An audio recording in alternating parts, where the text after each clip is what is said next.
Have you heard the popular myth that the vibrator was created by Victorian doctors because their hands were getting tired from giving women so many orgasms to cure their hysteria? While it's a well-known story, it's not actually true. So I studied history at uni and I love nerding out not only about sex, but sex history. But because sex has always been a bit of a tricky subject, finding accurate information about how people thought about sex in the past is really hard. Today we're going to be talking about the history of the vibrator and why the story that most of us know about its invention isn't very accurate. And shout out to two amazing resources that helped inform a lot of this video: Kate Lister's book, A Curious History of Sex, and the Vibrators episode of the podcast Maintenance Phase. Definitely go and check them out, they're amazing. But before we dive into the past, let's talk about the present and where we can go for accurate sex education for adults. Thank you so much to BEDUCATED for sponsoring this video. BEDUCATED is pleasure-based sex education for adults, all from the comfort of your own bedroom. They have over 100 online courses from incredible sex educators and experts, and there's something for everyone, no matter your relationship status, sexual orientation, or gender. It's a great place to learn and master new techniques, reignite a spark with yourself or with a partner, and enjoy sex more. I recently watched the course Sex Toys for Vulva Owners by Venus O'Hara, who is a sex toy expert, and she has over 800 sex toys. Oh my goodness. Also, she had a bookshelf in the background of a couple of her videos that was very similar to mine, and so I liked that. She talks about different kinds of sex toys and goes into the history of some of them, including some obscenity laws, which will be a theme in this video. She talks about specific brands, product specs, specific things that you might want to look out for depending on your preferences, and she showed different ways of using the toys, which was so interesting to me. There was a toy that she had that I also have, and she actually gave me an idea for a new way of using it that I hadn't thought of before, which is very exciting to me. And one of the types of toys that she showed was one that I don't have, and I've got quite a large collection myself, but this one I don't have, and so now I'm very curious to get myself one of those pinpoint vibrators. But BEDUCATED have so many courses. Dan and I also recently did one that was all about intimate touch and vulva massage. There's plenty of other technique-based courses as well, like squirting, blowjobs, cunnilingus, whatever takes your fancy. But they also have other stuff like a course called Roadmap to Intimacy, which helps couples work on emotional, physical, sensual, and sexual intimacy. And there is a whole course by Dr. Betty Martin on the Wheel of Consent. And I love the idea of the Wheel of Consent when I was first introduced to it. And I have her book on it, but your girl doesn't really have much time to read at the moment, so I'm definitely going to check out that course. It is Black Friday coming up, and so I have a special discount for you guys. If you use my code Hannah, then you will get 60% off the yearly pass. And this discount is locked in for life, not just 1 year, but forever. And when you sign up, you can try all of BEDUCATED for 1 day for free. So pick a day, clear your schedule, and dive in. When you sign up to BEDUCATED, you will receive access to this amazing, huge library of online courses. Just click the link in my description to level up your love life and join BEDUCATED for just $6.66 per month. And by the way, you can also gift someone a special personalized BEDUCATED gift card. You're welcome. So enjoy now, from sex toys of the present to sex toys of the past. So sex toys have been around longer than you might think. So let's find out where the vibrator comes, pun not intended, in the history of sex toys. A very brief history of sex toys. The first sex toy that we know of dates back to the Ice Age. German archaeologists found a 28,000-year-old dildo made of siltstone. And there is artwork dating back thousands of years celebrating sex toys, like paintings of women in ancient Egypt wearing strap-on dildos. Though the myth that Cleopatra invented the first vibrator by filling a gourd of bees and the buzzing creating a vibration motion probably originated in the 1990s. So we actually started getting vibrating objects that are the forerunners to today's vibrator in the middle of the 19th century. These mechanical inventions were steam-powered or hand-cranked, like an old-fashioned egg beater.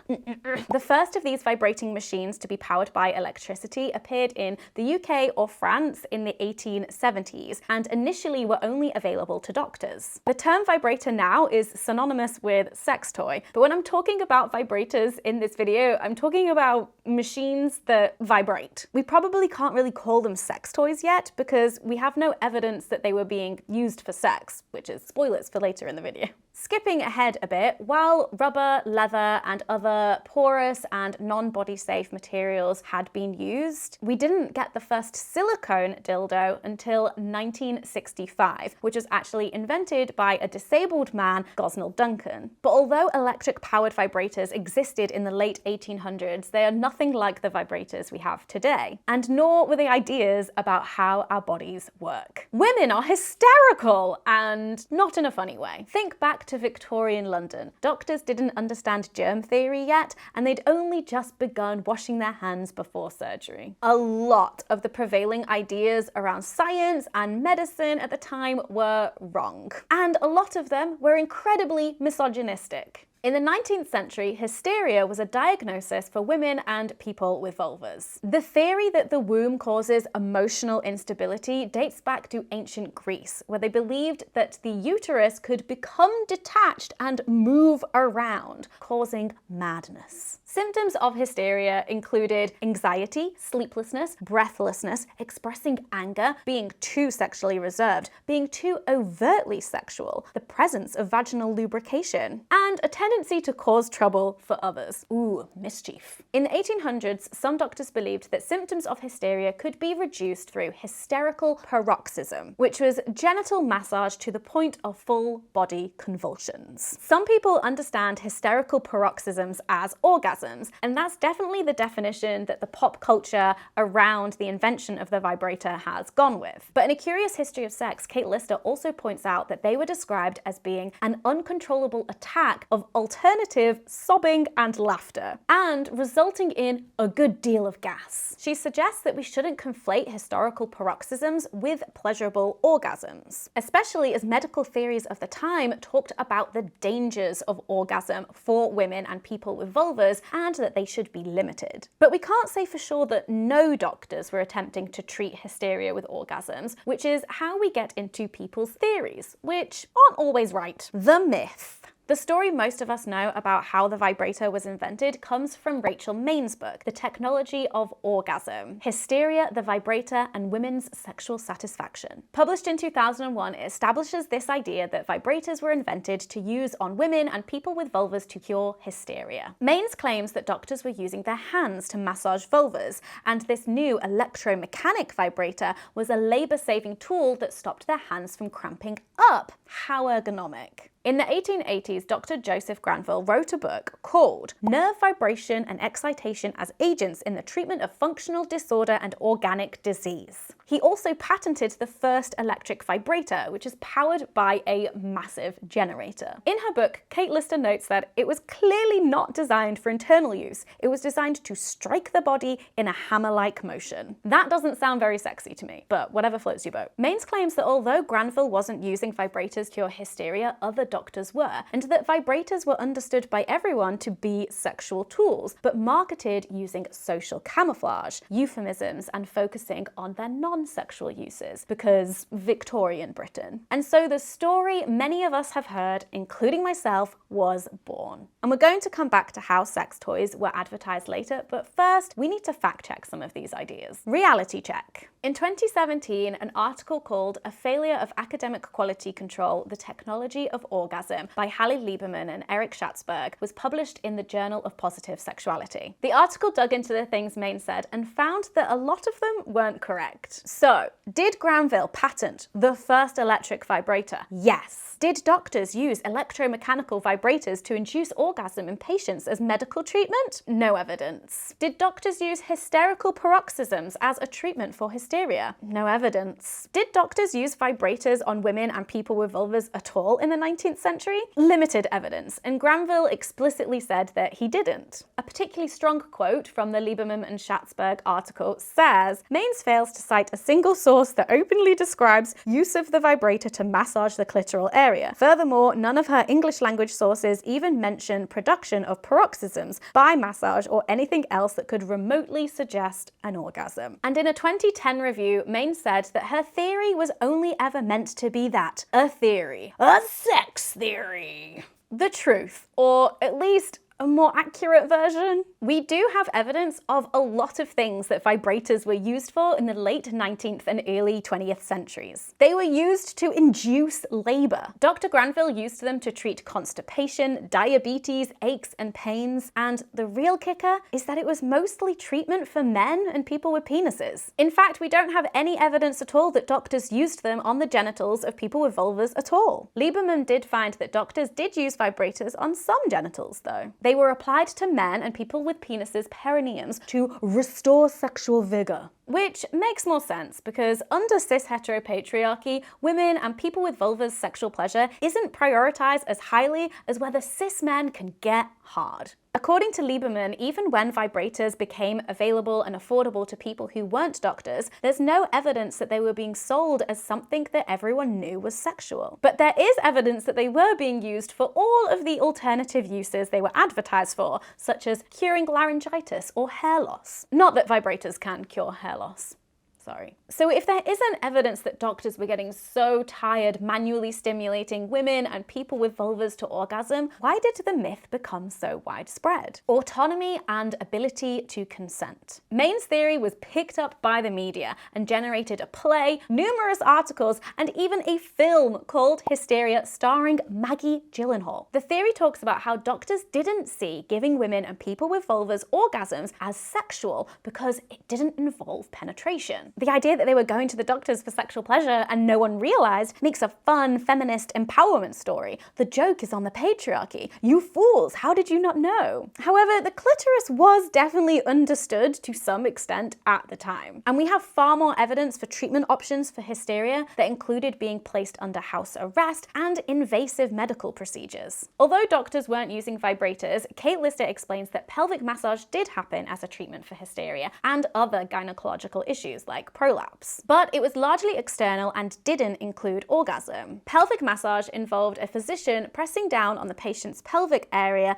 combined with vibratory shaking and stretching out their arms, spine, and legs with more vibratory shaking. A doctor practicing at the time who recommended pelvic massage for hysteria was Robert Ziegenspeck. He said that if the patient with the vulva experienced sexual irritation, which Lister and other historians read as sexual arousal, he recommended increasing the pressure a little so that real pain is caused. So the opposite of a pleasurable orgasm. It was recommended that pelvic massage lasts 15 minutes and wasn't carried out whilst the patient was on their period, which would be too disagreeable for the doctors. If you want to be truly horrified by illustrations in Victorian medical textbooks, then here are some from The Physiotherapy in Gynecology and the Mechanical Treatment of Diseases of the Uterus and its Appendages, which was published in 1895 by a leading figure in pelvic massage. Why do they look like aliens? These doctors were there to serve the husbands, not the wives, and it might be more accurate to view these treatments as coerced sex acts rather than the sexy start to a porn film or erotic story. It's more appealing but probably less accurate to look at everything in the past through this lens of sexual empowerment as we understand it today. The problem is the story that women were queuing up for orgasms at doctors' surgeries makes for a better film than the reality, which is that we don't really know what vibrators were used for. Advertising and anti-obscenity laws. The reason we don't know is because of anti-obscenity laws. Although we've been talking about England up until now, I want to jump across the pond to the US and talk about the Comstock Act, which passed in 1873. The Comstock Act is similar to other anti-obscenity laws that existed in the UK around the same time, but I think it's an interesting example because of the US Constitution's protection of free speech, apparently. Well, the Comstock Act forbid lewd materials being sent via the post office, meaning that advertising sex toys would have been a criminal offense. So you couldn't distribute adverts for sex toys, you couldn't own sex toys, you couldn't give them away or sell them. But in the 20th century, there were ads for vibrators everywhere, including the New York Times, promoting their health benefits. And there are health benefits to masturbation and orgasm, but there doesn't seem to be any wink wink nudge nudge innuendo or coded language in these adverts suggesting that they were being sold as sex toys. We don't and can't know if these ads were undercover ads for sex toys. And Lieberman argues that we can't make the claim that vibrators were widely understood to be sexual because there's no evidence of that. And fun fact, you could buy rectal attachments for your vibrator for medical purposes, such as things like indigestion and erectile dysfunction, which ironically was believed to be caused by too much masturbation. And it's pretty likely that some people were using vibrators for sexual pleasure because, well, humans are curious and horny. Just ask any A&E doctor about the different objects they've had to take out of people's butts. But the question is that when people of the late 19th and early 20th centuries saw ads for vibrators, did they understand that they were or could be sex toys? Other than doctors themselves, records of vibrator use in the 19th century come from people who had the income to hire a doctor. And the perspective of a few privileged, wealthy, white, likely cis and straight women isn't very representative of what was happening or what most people at the time believed. And sadly, we're still dealing with anti-obscenity laws in the 21st century. Sex education and obscenity laws today. Maines has talked about the erotophobia she faced in writing her book. She struggled to get a publisher on board, and she struggled to keep her job as she was told that donors of the university might withdraw their funding if they found out her research was about vibrators. She's talked about how this came from men with more institutional power than her, who she felt took her writing as implied criticism of them personally. And in 2003, just a few years after Mains's book was published,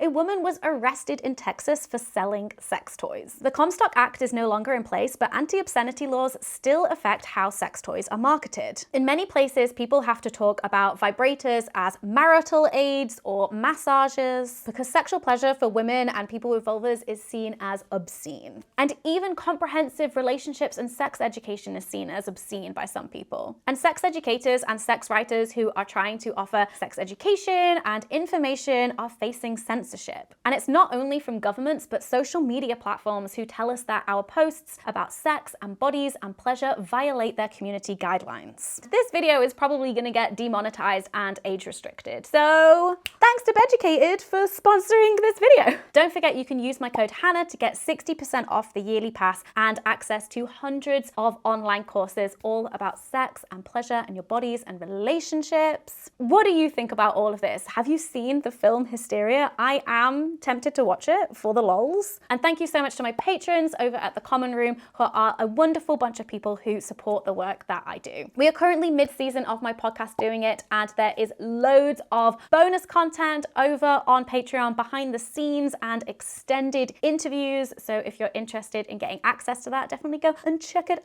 out. Thank you so much for watching. I hope you're doing well, and I'll see you in the next video. Bye.